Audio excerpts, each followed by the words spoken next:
Hey guys, okay, let's talk about the switch statement.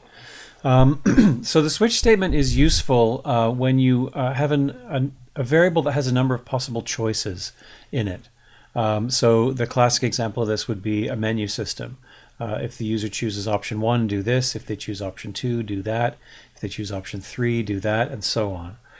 Sometimes you need them in calculations as well. There's a income tax example where the user is single, married, or common law, and it changes their taxes. So if they put single, do this calculation. If they do put common law, do this calculation, or married, do this calculation. If you take a look at the screen here, one way to do this, we can already do this with an else-if chain.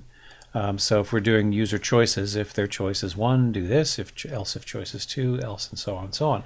And you can have a final default. So if they didn't choose 1, 2, or 3, you have a default here that maybe says, you did something wrong or something like that. For this special situation, some people like to use this switch statement, which has a weird syntax, a kind of a non-Java-like syntax. And it's got some gotchas in it, but some people like it, and it's out there, so you need to know about it. This is how it works. You use the keyword switch, you put your variable here, and then you put your cases here. So case 1, do this. Case 2, do this. What that means is if choice is equal to 1, do this. If choice is equal to 2, do this. If choice is equal to 3, do this. And then you can have a final default case. And what it's going to do is it's going to check the value of choice here, and then it's going to jump to the appropriate label. These are labels. Notice the colon here. Almost looks more like Python syntax. Here's a running example. So this is in this week's code. There's a class called switch.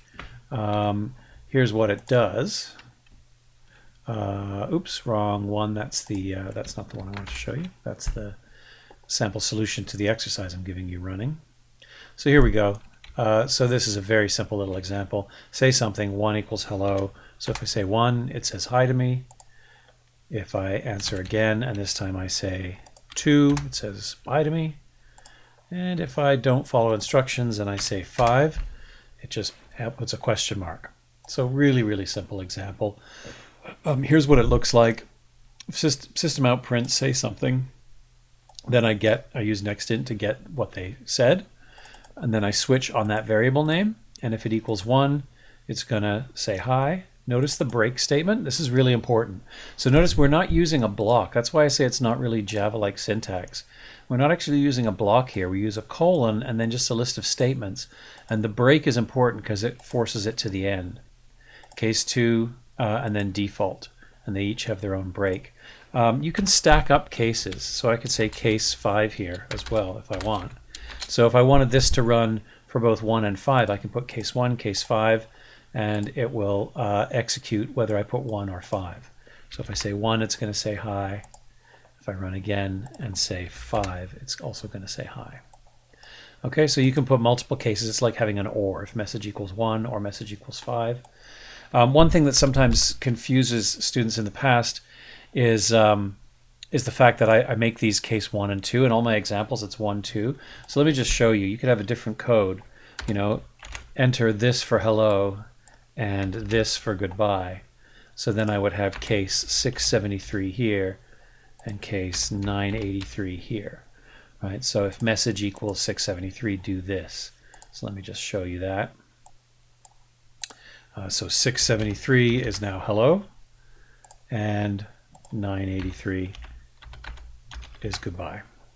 Okay, and anything else would just give me the question mark. Now, the classic mistake that people make with this is that they forget their break statements. So let's take them out and see what happens. Might want to pause here and just take a moment to think. What do you think's going to happen? You got any predictions? You notice it's not a syntax error. It's running. So let's start with hello. It says everything. Hi, bye, and question mark. And what about if we try goodbye, 983? Well, it skipped hi, but it says bye and question mark. So what's really happening here is basically a jump. It's jumping, using message, it's jumping to the first one of these cases that matches, and then it executes from that point on. And so if we jump into the first case here, because I don't have a break statement, the break statement causes it to exit this block. Because I don't have a break statement here, it just keeps going. It ignores this statement and executes that, ignores this and executes that, and so on. So sometimes that can be a good thing. Sometimes you want you know, multiple things to run, but usually you don't want that. So you need your break statements in there. There is one other thing that I would like to show you just before we move on, and that is strings. If you remember, strings were a special case for if statements. You can't just say if s equals t when the two things are strings. Most of the time that's not going to work. And it used to be that strings couldn't really be used for case statements, but in a recent version of Java, well, recent in my lifetime anyway, they added support for strings. So you can actually do this. There is special support. So here I'm saying say something, and I'm using next line to get a string, and you can actually do this. You can switch on strings. So even though they haven't yet added support for, you know, s double equals hello, which would be nice, which would automatically call the equals method, they have added it for the switch statement. So you can actually do this. Let's see. Whoops, I'm running the wrong one again. I got to stop using that button. It always runs, half the time it runs the one I don't want. So if I say hello, it's going to say hi. And if I say goodbye, it's going to say hi. But of course, it's not case sensitive. It doesn't know that. But we can force it to be somewhat case sensitive like this. You know, we could do that.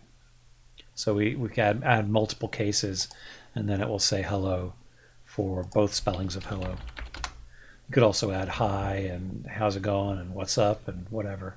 You could add cases for that if you wanted. Okay, so that's the switch statement. As with for loop, it doesn't add anything to the language that we can't already do. We can easily do this with if statements, but some people like the syntax. It does have a nice kind of layout to it that's a little bit nicer to look at than an if-else statement. So if you like it, use it. If you don't like it, don't use it, generally speaking. But you do need to know this syntax because other people do use it, and you will be called upon to read other people's code and to fix other people's code when you're out there working in the real world. So you do need to know this syntax. There is an exercise I would like you to try. There's only one for the switch statement. Basically, it's to ask the user to choose a shape. So we're going to combine. I'm just trying to get you to do graphics to get used to it. So just combine, ask the user to choose a shape, then collect the position, size, and color parameters appropriate for that shape and draw the shape for them. It says here, but I want you to be efficient. So some parameters are common to all three shapes, like they all have an X and a Y, for example. So collect those first, and then use the switch statement to get the rest of the parameters you need and draw the shape and show the stage.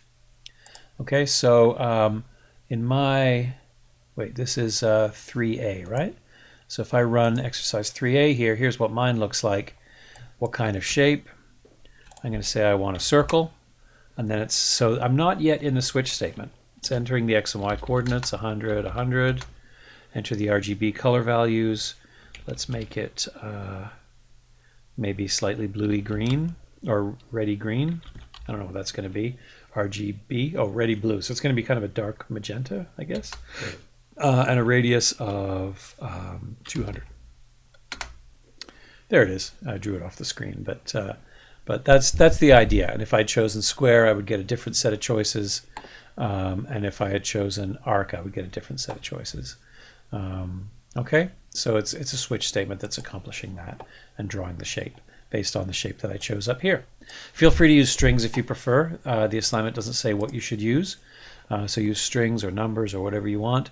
But again, try to not duplicate code. So don't collect X in 3 different places. Just do it one time and use the switch in a smart way. That's it, guys. Next is the do while loop, and then I'm going to give you an assignment. Okay, so I'll see you in the next video.